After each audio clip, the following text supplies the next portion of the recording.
And Montgomery, like all of the South, had segregated buses. In interstate buses like this one, and in city buses, the whites sat in the front, the blacks in back. If more whites got on, the blacks had to give them the middle and back seats too. On December 1st, 1955, Rosa Parks refused to give up her seat to a white passenger. The front seats were occupied, and there one man, a white man, standing. And at this point, the driver asked us to stand up and let him have those seats. And when none of us moved at his first words, he said, "Y'all make it light on yourselves and let me have those seats." He said, "Why don't you stand up?" I said, "I don't think I should have to stand up." And I asked him, I said, "Why do you push us around?" He said, "I do not know, but the law is a law and you're under arrest." If there ever was a woman who was dedicated to the cause, Rosa Parks was that woman.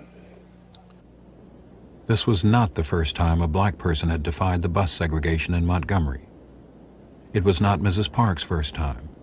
It was her first arrest. E.D. Nixon went to the police station to bail her out. I said, "Miss Parks," I said, "with your permission, we can break down segregation on the bus with your case." I said, I'm convinced that we can do it. And I said, if I wasn't convinced, I wouldn't bother about it. She asked her mother what she thought about it. She said, "I'll go along with Mr. Nixon." I asked her husband. He said, "I'll support it." So that's fine. E.D. Nixon and other black leaders called for a one-day bus boycott. In some cities, it would have been impossible to organize 40,000 people in 2 days. But Black Montgomery had a core of activists in the Women's Political Council, and they distributed these boycott notices all over the city. I didn't go to bed that night. I cut those stencils. I ran off 35,000 copies.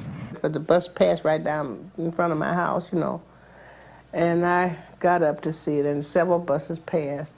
I was late for work because I was trying to see how many buses was empty, and they were totally empty. The one-day boycott was a success.